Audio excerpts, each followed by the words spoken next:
Every family has their own journey to college. But what if getting there didn't have to be so stressful? Honestly, I just wanted to know we weren't missing anything. Deadlines, forms, financial aid. Fast start to college gave me a plan and peace of mind. I liked that it wasn't just for my son. It was for us too. The videos were clear, the timelines made sense, and no pressure to figure it all out alone. Okay, but the best part? I actually got excited about college. The worksheets helped me figure out what I want, not just where I should go. And we didn't argue about college visits for once. Let's not jinx it. I've got a college list that actually feels like me, and I didn't have to spend hours lost in Google rabbit holes. Whether you're just starting or feeling behind, Fast Start to College meets you where you are, with expert guidance, real tools, and less stress for everyone. We only wish we found it sooner. Get started today at faststarttocollege.com. College is coming. Be ready for it.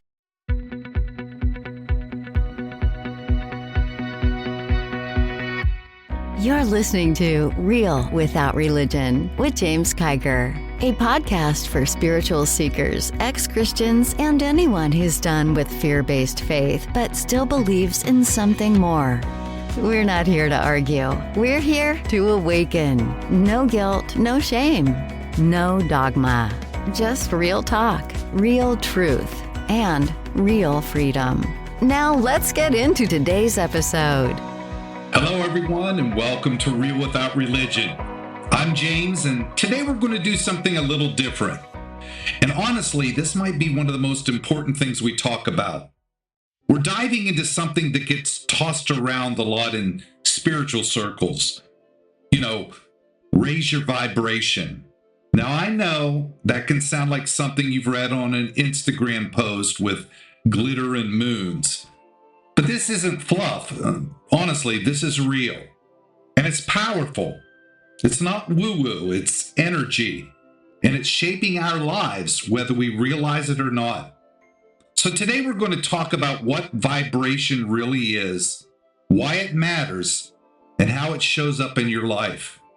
And then what to do about it. This one's going to hit deep. So let's start at the very beginning. Everything in the universe is vibrating.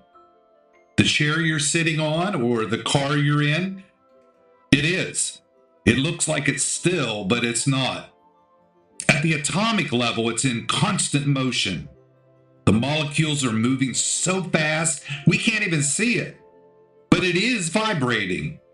And you are too, because your energy, your thoughts are energy, your emotions are energy, your body is energy, all of it vibrates at different frequencies, which simply means speed and intensity. Some sounds like the Solfeggio frequencies have been used for centuries in healing traditions because of their measurable effects on the body and mind. For example, 396 megahertz helps release fear and guilt. 528 is the so-called love frequency. 936 megahertz is said to connect you to source. And you don't have to memorize those. You can look them up on YouTube or just Google them. But you should understand this. Frequency is real. And every thought we think, every room we walk into, every belief we carry has a vibration. So the true question is, what vibration are we living on? Now here's a simple breakdown. Here's what low vibration is. It expresses itself in shame, guilt, depression, hopelessness. A mid-range vibration would be things like worry, frustration, and boredom. But when you're high vibrating, you're going to vibrate in things like gratitude, joy, clarity, and love and faith. Now, this comes from a work by people like David Hawkins and Bob Proctor, who build on this by teaching that your vibration determines what you attract. Proctor said, everything is energy. Match the frequency of the reality that you want, and you cannot help but get that reality.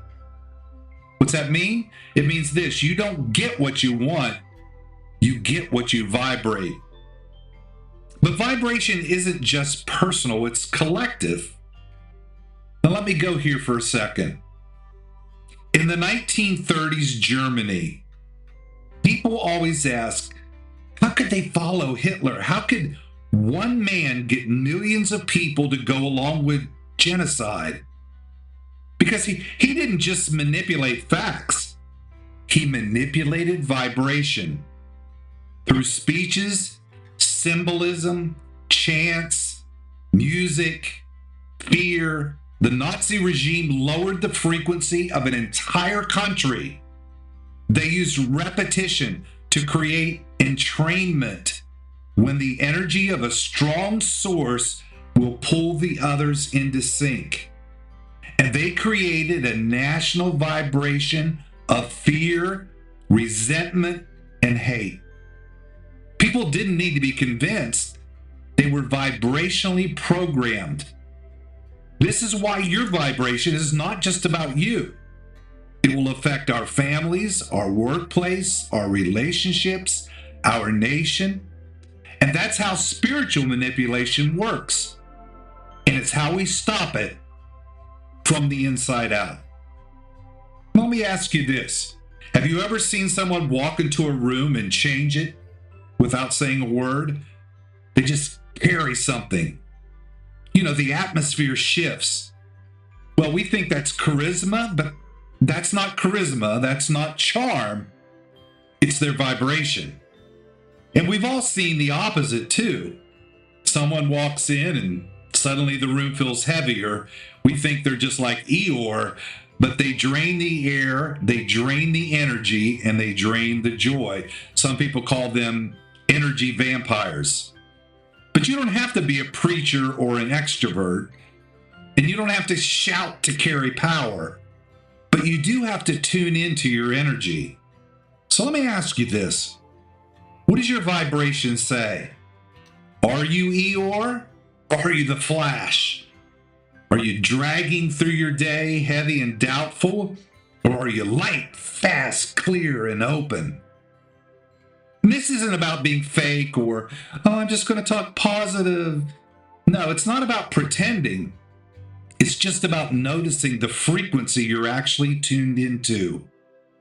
Because you can't change the station if you don't even know what you're broadcasting. So let me tell you something from my own life. Back when I used to preach, I would take on this energy and it would feel divine. And man, I'd lock in and I'd feel the message and I'd be vibrating high on clarity, inspiration, and purpose. And people could feel it. They called it the anointing, and I honestly thought that's what it was too. But now I understand that it wasn't some external force falling on me. That was my energy coming from within. That was vibration. I was fully tuned in. I was fully available, fully alive. And people could feel that. But after the service, man, I'd crash. I'd pull back. I'd be quiet. People would always say to me, man, you're so different when you're not up there. And they were right. And that's because I didn't know how to balance that energy. I thought it had to be either or on or off. But high frequency for preaching and low frequency for everything else is not a good way to go. So I'm learning now that you don't have to burn out to show up. You don't either have to be brilliant or broken. You can just live in a consistent vibration and not just visit it from time to time. And that's the shift that I'm recognizing now and trying to work on in my own life. Now, let me give you some real world, non-fluffy ways to do this, how you raise your vibration. Number one, moving our body changes our vibration. It changes our emotions. So we need to walk, stretch, and breathe. And yes, I know we all need to do that. Gratitude is another way to raise your vibration. Not as a performance, but as a practice, just being thankful. It literally will shift your frequency. Changing our words. Words will create frequency. Being stuck all the time or mopey or whatever, we've got to change the way we say what we are. We got to change our inputs. What are you listening to? What are you soaking in? Music and media, they do carry a vibration which can either raise you or bring you down. Now, this is a tough one. Notice who you hang out with, because vibration, it's contagious. You could be in a great mood and get a text from someone and they can bring you down in 5 seconds. So you need to make sure that the group you hang with is vibrationally high. Remember, who you're synced with is who you'll be like. And finally, just ask the universe. Don't just ask for things, ask to be lifted. Say, help me vibrate higher. Help me feel peace again. Help me tune in. Our lives are always responding to our vibrations. That's why two people can live through the same exact event and experience completely different realities. It's not about luck. It's about frequency. So today, I'm not asking you to fake it.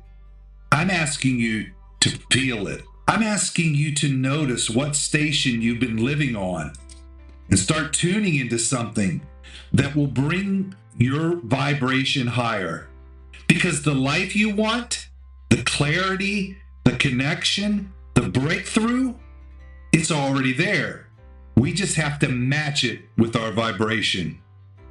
So let's do this closing prayer together.